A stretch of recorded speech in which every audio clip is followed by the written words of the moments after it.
संसद आम जनता की बेहतरी के लिए उससे जुड़े हुए मुद्दों को सदन में उठाकर उस पर चर्चा कर उस पर विधेयक पास करवाकर इसे कानून बनाने वाला संस्थान है। लेकिन इन दिनों यह देखा जा रहा है कि संसद में सत्ताधारी राजनीतिक दलों के द्वारा विपक्षी राजनीतिक दलों पर और विपक्षी राजनीतिक दलों द्वारा सत्ताधारी राजनीतिक दलों पर शब्द प्रहार कर एक दूसरे को अपमानित करने के काम में जुटा हुआ है। और इससे अगर कुछ समय बच जाता है तो वह हंगामे की भेंट चढ़ जाती है और कई विधेयक बिना चर्चे के ही पास करवा दिए जाते हैं। संसद में आज इन दिनों यह देखने को मिल रहा है कि जो मुद्दे प्रशासनिक मुद्दे हैं उन्हें भी संसद में उठाया जाता है, इसलिए नहीं कि उस पर कोई कार्रवाई हो या प्रशासनिक स्तर पर उसमें कोई ढिलाई हुई हो, बल्कि इसलिए कि प्रशासनिक स्तर पर तो इसे अक्सर लाया भी नहीं जाता है और सदन में लाया जाता है ताकि देश के लोगों का ध्यानाकर्षण कर उससे राजनीतिक लाभ ढूंढा जा सके।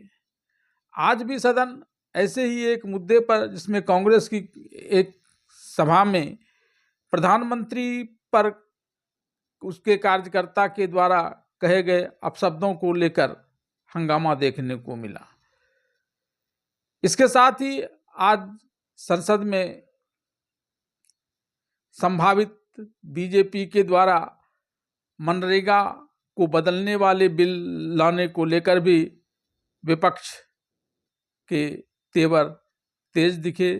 आज इन दोनों ही खबरों पर नजर विस्तार से। संसद के शीतकालीन सत्र के 11वां दिन सोमवार को दोनों सदनों में बीजेपी सांसदों ने कांग्रेस की रैली में पीएम मोदी के खिलाफ नारेबाजी का मुद्दा उठाया।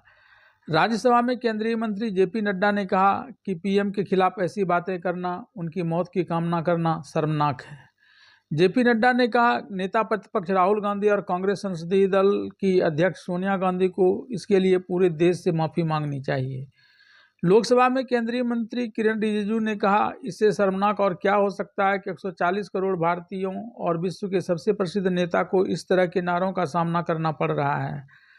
प्रधानमंत्री नरेंद्र मोदी के खिलाफ नारेबाजी और माफी की मांग को लेकर दोनों सदनों में जमकर हंगामा हुआ। दोनों सदनों की कार्यवाही सुबह 11 बजे शुरू हुई थी, लेकिन शोर शराबे के कारण 10 मिनट भी चर्चा नहीं हो पाई और कार्यवाही दोपहर 12 बजे तक के लिए स्थगित कर दी गई। राज्यसभा की कार्यवाही 12 बजे शुरू हुई, हालांकि लोकसभा की कार्यवाही 12 बजे शुरू होते ही फिर हंगामा होने लगा, जिसके चलते कार्यवाही 2 बजे तक फिर से स्थगित कर दी गई। प्रियंका गांधी ने कहा, हमें नहीं मालूम कि किसने नारा लगाया है। बीजेपी के आरोपों पर कांग्रेस सांसद प्रियंका गांधी ने पलटवार किया। प्रियंका गांधी वाड्रा ने कहा कि हमें नहीं मालूम कि ये सब किसने कहा, रैली में स्टेज से किसी ने ऐसा कुछ नहीं कहा है। फिर पता चला कि किसी ने इंटरव्यू में कहा है। बीजेपी को खुद नहीं पता कि किसने नारेबाजी की है। यह पूरा विवाद दिल्ली के रामलीला मैदान में रविवार को कांग्रेस की वोट चोर गद्दी छोड़ रैली से जुड़ा हुआ है।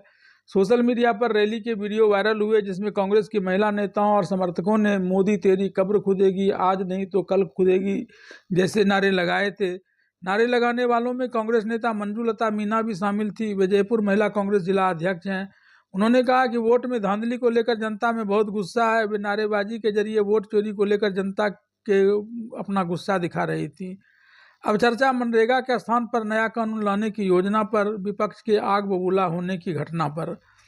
सरकार महात्मा गांधी राष्ट्रीय ग्रामीण रोजगार गारंटी अधिनियम मनरेगा को निरस्त करने और इस संबंध में एक नया कानून लाने के लिए लोकसभा में एक विधेयक लेकर आ सकती है। नए विधेयक का नाम विकसित भारत रोजगार और आजीविका गारंटी मिशन ग्रामीण विधेयक 2025 होगा।